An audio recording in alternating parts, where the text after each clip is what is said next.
Salam sejahtera untuk para penonton dimanapun Anda berada.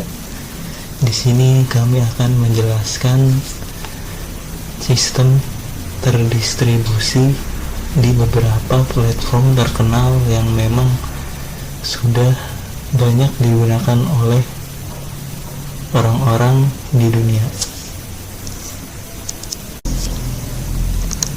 Yang pertama adalah TikTok. Penjelasan TikTok adalah sebuah aplikasi jaring sosial dan platform video musik di mana pengguna biasa membuat, mengedit dan berbagi klip video pendek lengkap, filter dan disertai musik sebagai pendukung. Dengan aplikasi ini, pengguna dapat membuat video pendek yang unik dengan durasi singkat dan juga mudah untuk dibagikan dengan teman atau orang yang ada di negara lain. Namun karena semakin berkembangnya aplikasi ini, kini pengguna juga bisa membuat video dengan durasi yang lebih panjang, antara 60 detik sampai 4 menit bahkan lebih. Dan ada beberapa sistem terdistribusi yang ada di TikTok. Yang pertama ada transparansi atau transparan. TikTok memberikan kebebasan untuk user dalam mengakses video-video pendek dalam TikTok. Hal ini berarti semua pengguna dapat mengakses semua video dan pengguna tidak harus membayar. Pengguna harus memiliki jaringan internet untuk mengakses video-video TikTok. Namun TikTok juga menetapkan aturan dan batasan untuk para pengguna dalam konten-konten yang ada di TikTok. Yang kedua, communication atau komunikasi. Dalam TikTok, para pengguna bisa saling berinteraksi dengan fitur like dan komentar. Antara sang kreator dengan penonton bisa saling ngobrol satu sama lain. Jadi sang kreator bisa mengetahui target penonton yang ia inginkan atau ia rencanakan dari awal. Apakah konten yang ia buat bersifat edukasi sesuai dengan para penontonnya, atau konten yang memiliki sifat hiburan, apakah cocok dengan para penontonnya. Bisa disesuaikan dengan jenis penonton, orang dewasa atau remaja.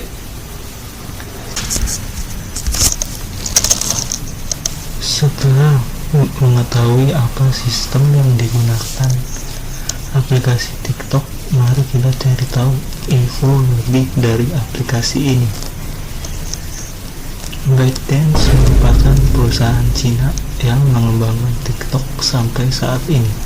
Sebelum TikTok rilis, ternyata ByteDance merilis sebuah aplikasi bernama Douyin. Douyin adalah sebuah platform yang menjadi permulaan aplikasi TikTok sebelum dikembangkan ke internasional.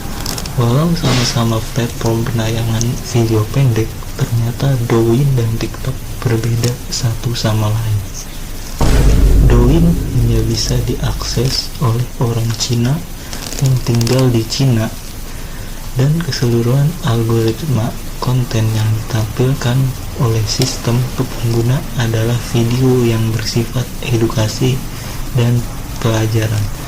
Dalam tanda kurung, sang pengembang menyediakan algoritma tentang skill atau edukasi. Jadi sang pengguna Douyin akan lebih diprioritaskan konten-konten yang skill atau pengembangan atau edukasi. Douyin mengutamakan konten yang bersifat edukasi ketimbang hiburan. Sedangkan TikTok bisa di-download dan diakses oleh semua orang di berbagai negara. Algoritma TikTok lebih sering menampilkan hal yang bersifat hiburan dan video yang relevan dengan video-video yang sebelumnya disukai oleh user. Dalam tanda kurung, algoritma TikTok masih algoritma yang sama pada Instagram atau media sosial lain, yaitu algoritma minat dari sang user.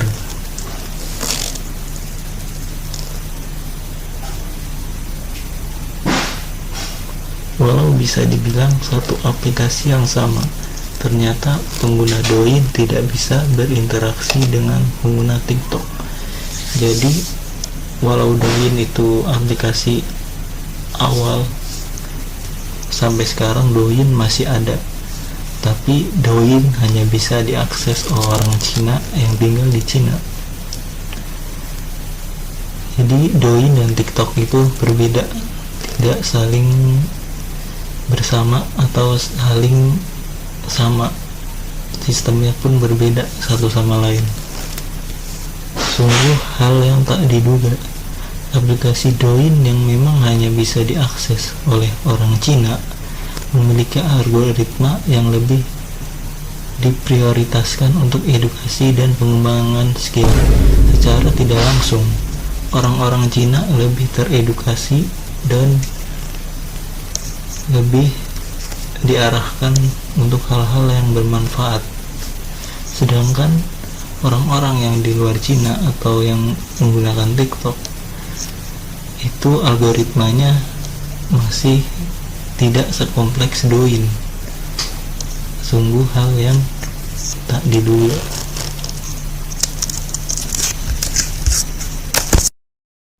Perkenalkan, nama saya Ranggatia. Di sini saya akan menjelaskan sistem terdistribusi dari aplikasi Instagram. Instagram adalah platform media sosial yang didirikan oleh Kevin Systrom dan McGregor pada tahun 2010. Awalnya, Instagram hanya tersedia untuk pengguna iOS dan diluncurkan dengan tujuan memberikan pengguna cara yang mudah dan sederhana untuk berbagi foto dengan teman-teman mereka. Pada saat itu, Instagram hanya menawarkan fitur dasar seperti filter foto dan kemampuan untuk mengunggah foto ke profil pengguna. Pada tahun 2012, Instagram dibeli oleh Facebook dengan harga sekitar $1 miliar.